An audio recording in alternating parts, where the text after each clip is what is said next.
Hello students, आज हम पढ़ेंगे नीट के लिए 11th क्लास का चैप्टर 4 लॉज ऑफ मोशन। ठीक है स्टूडेंट्स,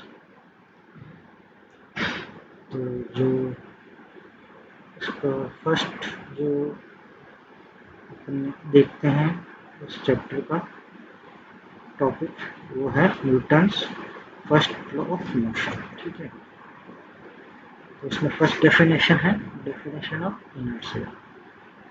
तो ये क्या कहती है? Inertia is the property of a body by virtue which resists any change in its state or rest or uniform motion in straight line। कोई भी बॉडी मूव या रेजिस्ट करेगी स्ट्रेट ही लाइन पे। ठीक है, सेकंड है गैलीलियोस लॉ ऑफ मोशन।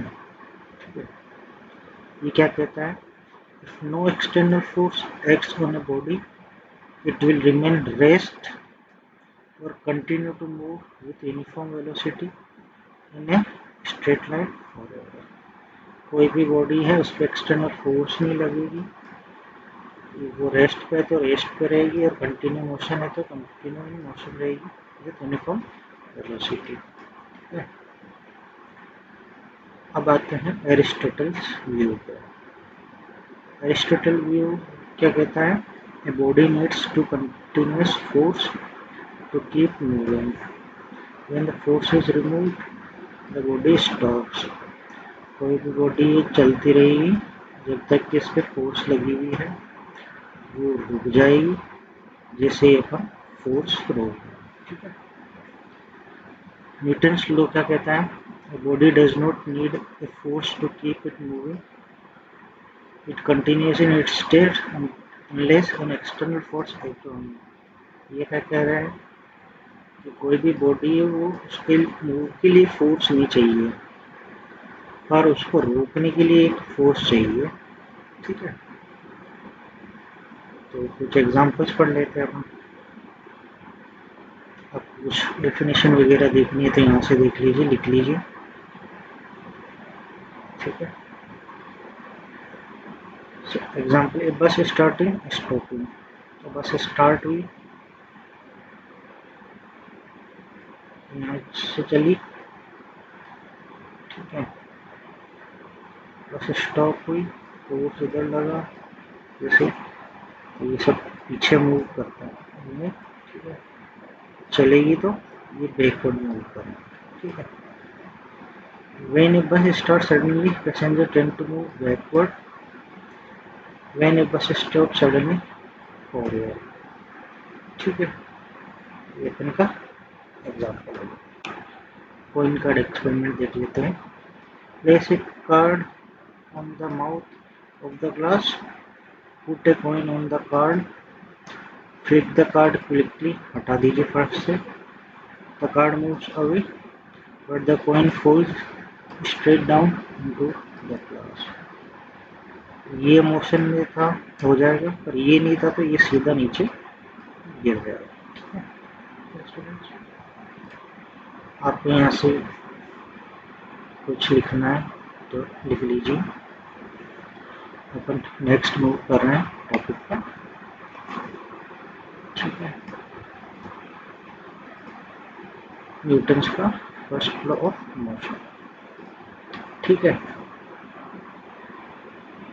अब आपको बता देता हूँ जो न्यूटन का सेकंड लॉ है वो क्या कहता है?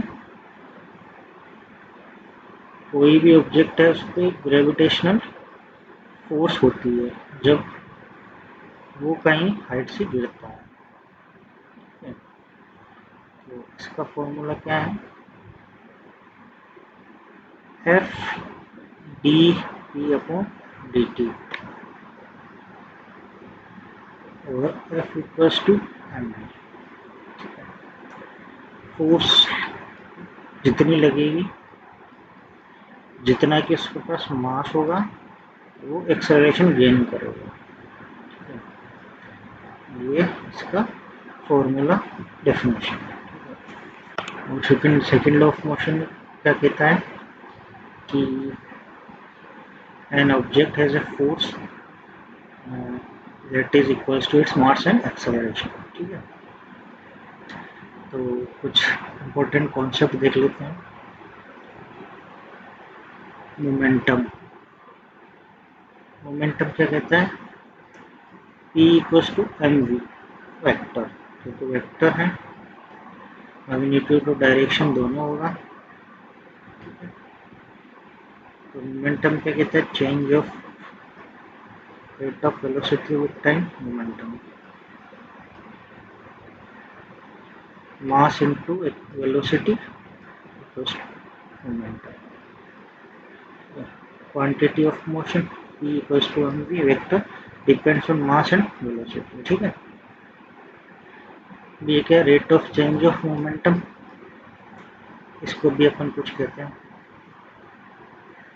तो अपन इसको क्या करेंगे, force equals to del P vector है डेल अपन टाइम के साथ, force rate of change of P, del P क्या हो गया, P final minus P initial, S D T equals to 0, F equals to D P upon D T. Vector and nature of force. Force has magnitude and direction. F is a vector, obeys vector addition. ठीक है, तो मैंने बताया है magnitude तो direction होगा तो वो वेक्टर कहलाएगा। ठीक है, इम्पल्स एंड इम्पल्सिव फोर्स देख लेते हैं, J equals to F del T upon del. आपने कुछ देखा students, F equals to this, फिर ये आया, इस पे इसको डिफ्रेंशिएट किया, इसने इसको डिफ्रेंशिएट किया, तो ये एक दूसरे से रिलेटेड है। ठीक है, impulse equals to J F D T equals change in momentum, impulsive force act in a very short time. उसको इम्पल्सिव का मतलब आपको जानते हैं, जो भी चीज़ शॉर्ट टाइम पे होती है वो इम्पल्सिव कहलाती है। तो ये न्यूटन सेकेंड लॉ मोशन में इम्पोर्टेंट क्यों है ये भी देख लीजिए, used in almost all numerical problems, NEET के लिए और बोर्ड एग्जाम के लिए भी इम्पोर्टेंट है, solving collision impulse dynamic equations. ठीक है, आपको ये मास्टर लॉ ये पढ़ना ही होगा। ठीक है स्टूडेंट्स, आपको कुछ यहाँ से लिखना है तो आप लिख लीजिए। ठीक है, और बाकी आप यूट्यूब पे वीडियो देख ही लीजिए। अब अपन आ जाते हैं इम्पल्स पर। ठीक है स्टूडेंट्स, इम्पल्स क्या होता है, ये कुछ चेंज है। Impulse is the product of net force and the time interval which the force act, मतलब कोई भी प्रोडक्ट है उस पर नेट फोर्स और टाइम इंटरवल क्या लगेगी, वो फोर्स एक्ट होगी उतना। ठीक है, तो ये सेम फॉर्मूला है, सब सेकंड लॉ से पढ़ते हुए आ रहे हैं अपन डिराइव। जे आएगा एफ डेल टी, ठीक है, डेल पी भी कह सकते हैं इसको, असोसिएशन विद इफेक्ट। ठीक है, जैसे कि गन मान लीजिए, कैच मान लीजिए। ठीक है, इम्पल्स जे को डिनोट कर रहा है force of x time interval, और पी आप जाने गए momentum, change in momentum. Frequently asked question exam, इस पे ज़्यादातर क्वेश्चन बनते हैं। ठीक है, तो पहले अपन ये देख लेते हैं की points. Impulse depends on both force and time. ठीक है, it is a vector quantity, impulse equals the change in momentum, ये देख लीजिए आप, impulse change in momentum, unit Newton second पर। ठीक है, ये यूनिट है। अब कुछ एग्जाम में क्या क्या आया था नीट का ये भी देख लेते हैं। Cricket ball catching, the fielder pulls his hands background while catching the ball, increasing stopping time delta reduces impact force of hands। ठीक है, bullet block problems, bullet of mass m, velocity u, strike a blow, comes the rest, impulse accelerated by blow, bullet, change in momentum of bullet. ठीक है, change in momentum question, mu mv, dp क्या हो जाएगा, m v minus u. Find the impulse for change in momentum when velocity changes from u to v. तो ये इसकी definition. ठीक है, why impulse matters, helps in solving real life impact and collision problems, essential for dynamics and conservation of momentum, और very high weightage है, NEET board के लिए. ठीक है स्टूडेंट, तो आपको यहाँ से कुछ इम्पोर्टेंट नोट करना है तो देख लीजिए. आगे बढ़ते हैं. Newton's third law of motion. अब न्यूटन्स थर्ड लॉ क्या कहता है, every object has a equal and opposite reaction. कोई भी फोर्स लगेगी उस पर एक अगेंस्ट उतनी फोर्स लगेगी. तो कॉन्सेप्ट क्या है, action and reaction are always equal in magnitude and opposite in direction, but they act on different bodies. तो एग्जांपल देख लेते हैं, डेफिनेशन देख लीजिए पहले. For every action there is equal and opposite reaction. ठीक है, ये अपन की डेफिनेशन आ गई. ये फोर्स इधर लग रही है, एक फोर्स इधर भी लगेगी. ठीक है, force A on B action, force B on A reaction, act on different bodies. तो ये रिएक्शन हो गया. इंपॉर्टेंट पॉइंट क्या है, action and reaction forces are equal and opposite, they never act on the same body, they never cancel each other because they act on different bodies. ठीक है, the law explains how interactions make things move. ठीक है, ये law ये बोलता है rocket propulsion. Action क्या हो रहा है, rocket propels hot gas downward, hot यहाँ पे लगी. रिएक्शन क्या हुआ, hot gas pushes upward. Gun recall, walking देख लीजिए. एक्शन क्या हुआ, foot pushes the ground backward, और अपन मूव क्या कर रहे हैं, ground pushes the body forward. और ये कुछ एग्जांपल है, और ये this law is secret behind every moment. ठीक है, तो आप इसमें से कुछ देखना चाहते लिख लीजिए. ठीक है, अब अगला आता है अपन के law of conservation of momentum. ठीक है स्टूडेंट, तो ये क्या कहता है, in a close system total momentum remains constant. और रिलेशन क्या है, m1 mu m2 mu plus mv1 v2. Initial momentum body, initial momentum on body to final momentum, final momentum. m1 m2 mass, initial velocity, final velocity. ये इसका relation है. ठीक है student, most important application कहाँ है, collision problem, elastic collision. m1 m2 m1 v1, momentum conserve, kinetic energy conserved. In elastic collision momentum conserved but kinetic energy not conserved. ये याद रख लीजिएगा. ठीक है, use m1 m2 to find unknown velocities. ठीक है, ये एक आप पढ़ लीजिए. ठीक है, explosion record problem. Explosion, total initial momentum, final initial momentum, m1 इधर है. Initial is rest m1 mv, तो m1 mv भी 0. तो की पॉइंट्स क्या है, valid only in isolated close system, no external force act on the system. ठीक है, moment is vector quantity, useful in solving complex problems easily. Remember, in this interaction what one body loses momentum the other body gains. ये याद रखिए. ठीक है,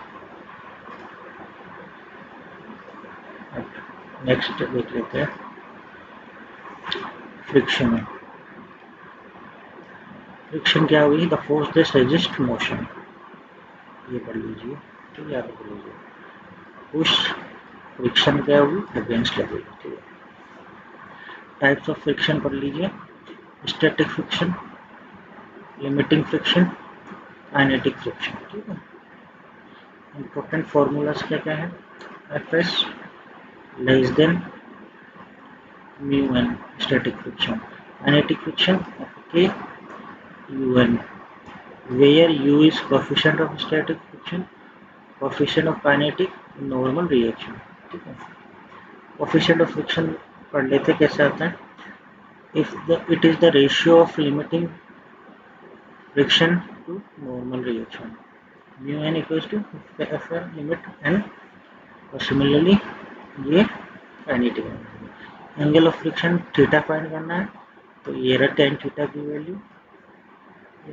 block और incline plane, तो ये आप एग्जाम्पल है आपका जी कोस थीटा, फोर्स लगी न्यूटन, मास एम जी इधर साइन थीटा जी हो गया है, जो बगल में रहता है साइन होता है, जो ऊपर रहता है वो कोस होता है, ठीक है। और वेरी इंपॉर्टेंट न्यूमेरिकल्स, इस पे क्वेश्चन बनता है, पर ये इंपॉर्टेंट मार्क कर लीजिए। फ्रिक्शन इन मूविंग ट्रेन देख लीजिए, F equals to this A mu G, train can accelerate without slipping only, ये इतना होगा, कॉन्सेप्ट क्लियर, ये देख लीजिए आप एक बार, ठीक है। पुली सिस्टम फ्रिक्शन, टेंशन लग रही है, मास नीचे, ठीक है, ये तो आ रखा है क्वेश्चन, T1/T2 ई म्यू थीटा, ठीक है स्टूडेंट, एक बार देख लीजिए आप इसको, आगे चलते हैं। अगले क्या कहता है, circular motion, motion in a circle, force towards the centre, force centre पे लगेगी, कोई भी मोशन सर्कुलर में चलेगा तो फोर्स सेंटर में ही लगेगी। और फॉर्मूला क्या है, F C equals to M V square upon R, ये पॉइंट्स देख लीजिए। Centrifugal force changes the direction, velocity not the magnitude, ठीक है स्टूडेंट्स। आपको कोई डाउट है तो आप जरूर पूछिए, ठीक है। मोस्ट आर फॉर्मूलाज क्या है, वी मैक्स, ये है पढ़ लीजिए, इसको बहुत ज़रूरी फॉर्मूला है ये एकदम, ठीक है। Car on level road, bank road, cyclist, turning on road, इन फॉर्मूले पे आप हमेशा क्वेश्चन बनता है, ये याद रख लीजिए आप, ठीक है। वाइडस फिक्स सेंट्रीफ्यूगल फोर्स, ठीक है। डायमेंशन देख लीजिए, MLD ये भी आता है, और ये पढ़ लीजिए नोट सर्कुलर मोशन, ठीक है। और आगे चलते हैं, मोस्ट इम्पोर्टेंट नीट न्यूमेरिकल्स क्यों है, ये आपके लिए स्लाइड है, देख लीजिए इसको एक बार।